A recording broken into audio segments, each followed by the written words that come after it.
Welcome back to the Ask the Experts radio show, where we interview local professionals and experts in their field. Once again, Roger Wakefield from Texas Dream Plumbing has Maggie Parks from Model Realtors. And Mr. Roger, jumping right back into it, you're saying something about a hydrostatic test? Hydrostatic test is something that Trex got in their new contract. I think it came in January 16th, mid-January of last year. So let me ask you this. Do you do hydrostatic tests? Do you know what a hydrostatic test is? I know you've heard the word. Yes, I have. Okay. So I know that in one of my recent home inspections, the inspector said that the sewer line, the main sewer line, was cast iron, and he recommended that we have a hydrostatic test done on it because he was worried that it was leaking. But I know that the sellers said no because, from my understanding, if the hydrostatic test can cause pressure on the pipe. And I know that cast iron is great when it's doing what it's doing, but it's also brittle. Is that correct? And when it breaks, it is catastrophic. So it ends up costing a lot of money for the seller, and then the buyer could potentially walk away. So they don't agree to it. So here's the deal. Plumbers should never do a hydrostatic test. Okay. A hydrostatic test actually requires a pump to induce pressure into the plumbing system. Okay? A hydrostatic pump actually builds that pressure up. What Trek needs to learn and realtors need to learn is a good plumber does not do a hydrostatic test, and I don't think most of them do. I think that the real estate industry uses that term, and it's an improper term, because all we do is we stick a test ball in the two-way cleanouts. So when the sewer line leaves the house, there should be cleanouts in the front yard, and I'm sure you've seen those in reports. As long as there's a two-way cleanout there, we can stick a test ball in. And the test ball is like a balloon on a hose. So we stick that ball down in there. We pump it up with the bicycle pump.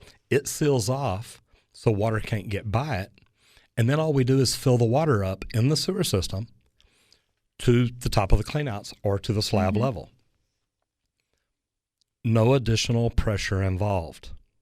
And that's why I tell sellers there's nothing that I can do. There's no risk. There's no risk at all. There's nothing I can do to damage your house. Now, the only risk is if the plumber's not smart enough to walk in the house first and see if there's a sunken bathroom or anything that may be below slab level that could actually fill and flood. Okay. So there is no risk. And one of the older real estate agencies in town used to have it in their contract that if the plumber did a hydrostatic test and damaged the plumbing system, he would agree to pay to fix the system, or the buyer, whoever wanted to do it. Whoever signed that form says, yep, we're going to test it and we'll pay if it damages it.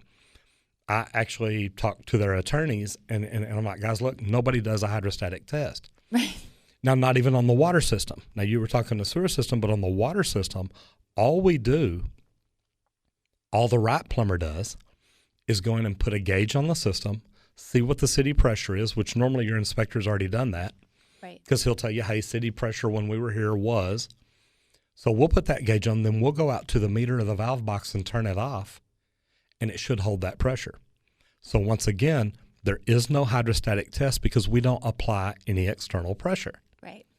So all we call it at Texas Green Plumbing is a leak test. Okay. Because you as a real estate agent representing a buyer or even a seller, you just want to know, is there a leak under here or not? You don't want to damage the system, no matter which person you represent. So that is what a true leak test is. And we do videos.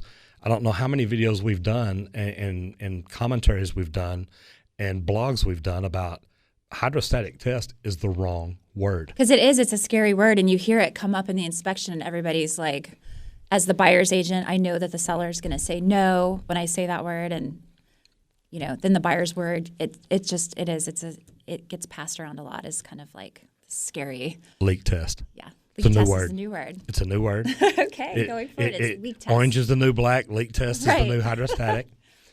It's been so bad. The other real estate agency that I'm talking about finally agreed to because it was a nice house down in the M streets, and my buyer wanted a leak test, and this guy who was an engineer and his father was an engineer is like, there's no way you can do this without damaging my system. He flew back in from Austin because he had already bought a house in Austin. Right. He flew back in to watch me do this test.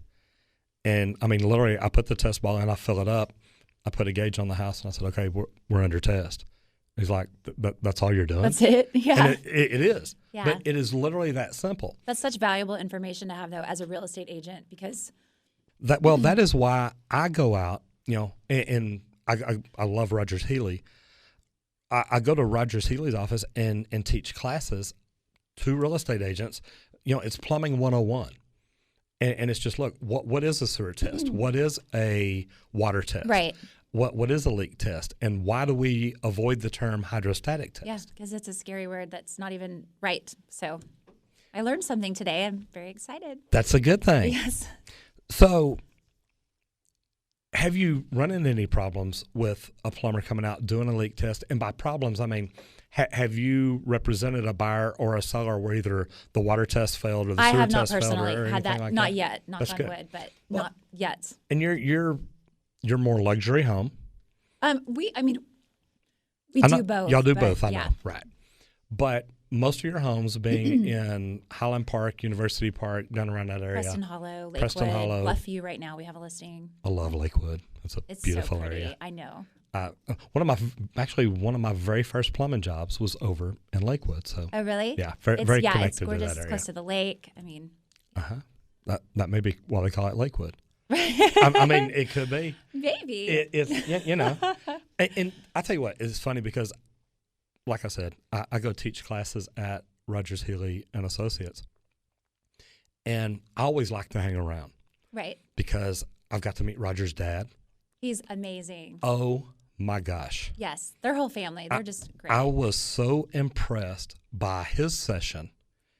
And it just, it literally, it was like His okay, dad's session? Yes. Yeah, I've gotten to hear him talk a couple of times. It's Oh my really gosh. awesome. And I mean, and Rogers talked a little bit before, and Rogers is literally in there teaching a class to real estate agents, and he's teaching them, look, know what the little neighborhoods are called. Know what this little area of Dallas is called. Yes. Because somebody may call you and say, hey, I'm looking for a house in, the Heights District. Right. And you're like, okay, wait, Heights District, what is that? Right. And he's like, look, guys, y'all need to know this. It's and true. watching him teach it was amazing. And he's good at teaching us that each neighborhood has its own personality too. So when you have a buyer who's coming from out of state and they don't know what the neighborhoods are, but they can give you kind of an idea of what kind of feel they want to have. It's good to know that too, what the personality of the neighborhood is. And I never thought about it that way because I used to live in Austin for a little while, and I love Austin. I love Austin. And it's like, okay, wait, if I'm moving to Dallas and I can find an Austin-y type neighborhood, Austin-y type people, restaurants, this, Right. that, and whatnot, that's kind of neat. And I've never looked at the personality like that. So what are your favorite neighborhoods in Dallas? What gosh. what are you like? Hey, this is I the love cool East part of town. Dallas. I love Lakewood. Yeah? I do. I love the M streets. I think it's charming, all the 1920s Tudor houses. I really love all of them. They're all just so different, like we're saying. They all have a different personality. I really love Lakewood, though. Dallas is East very Dallas. eclectic. There's so much diversity from one side of town to the It other. is. Not to interrupt, would you mind telling me about where Lakewood is for our listeners and also? Oh gosh. So like Garland Road, over by the Arboretum. Okay. Up, you go down Buckner, Garland Road. Gaston, East Grand, yeah. I mean, probably not East Grand. and within Gaston. Lakewood, it's like what he's saying. There's little pockets, like Little Forest Hills is so cute and kind of it's very Austin-y. I think it has a they call it funky Little Forest Hills, like keep Austin weird. But bet. Oh, yeah. it's so cute. One of my favorite things. Each house has its own kind of little quirk to it. There's little pockets within, but yeah. So if you were buying a house, what's the first thing you look for? If I was personally buying a house, well, I do have children, so like I was saying, location, it would probably be based on the school. I mean, schools drive the market in, especially in the suburbs. So I would look for close to a good school. I would also look for lots of space, so my whole family could be comfortably in there. And I do love to cook, so the kitchen would be the first place I would go to. It's funny because I tell people when they're doing a remodel, whether it's the bathroom or the kitchen, as long as you're into it and you're already remodeling, go ahead and do it right. Yeah. Go big, go powerful, go modern, go overboard, because once you're already into it, it doesn't cost that much more. Yeah. If you're building a shower, don't just put in a shower valve, put in a rain head, put in a body spray, go overboard and have fun and really do it right. Yeah, and I think the kitchen remodel statistically is the best return on investment in your house. If you're going to work on something, that's where you'll get the most money back. And that's good, because when you as a real estate agent are walking through with somebody and there's a kitchen that just wows the buyer, I mean, I've heard them walk through bathrooms before and say, okay, we're getting this house. Yeah, because it's like the bathrooms in some of these houses are like spas. So it's pretty cool. I mean, like you were saying, the multiple shower heads and steam, and they have wells in the steam heads where you can put aromatherapy oil, so you can literally have a spa experience. Lights, yes, wireless, everything. I mean, everything's touchless sensors. So for germs, you don't have to touch your sinks or your toilets. What? Cool. Modern Like technology, in restaurants, brother. they're starting to put those in homes now. That's awesome. Yeah. I'm not going to interrupt y'all, but I am. I'm sorry, guys. If you don't mind, I'm going to go ahead and give y'all's number out real quick, too, for our listeners, people getting in and out of their cars. If y'all would like to get a hold of Roger, you can call him at 972-442-4101 for all your plumbing needs, or you can go find him on the web at texasgreenplumbing.com. If you'd like to speak with Maggie for all your realtor needs, it's 214-493-2403 or modelrealtors.com. If you'd like to call us on the radio show, it is either 214 or 817-787-1190. We are Ask the Experts radio show. We'll be back in 2 to 3 minutes on the other side of the break, Dallas, so please stay with us.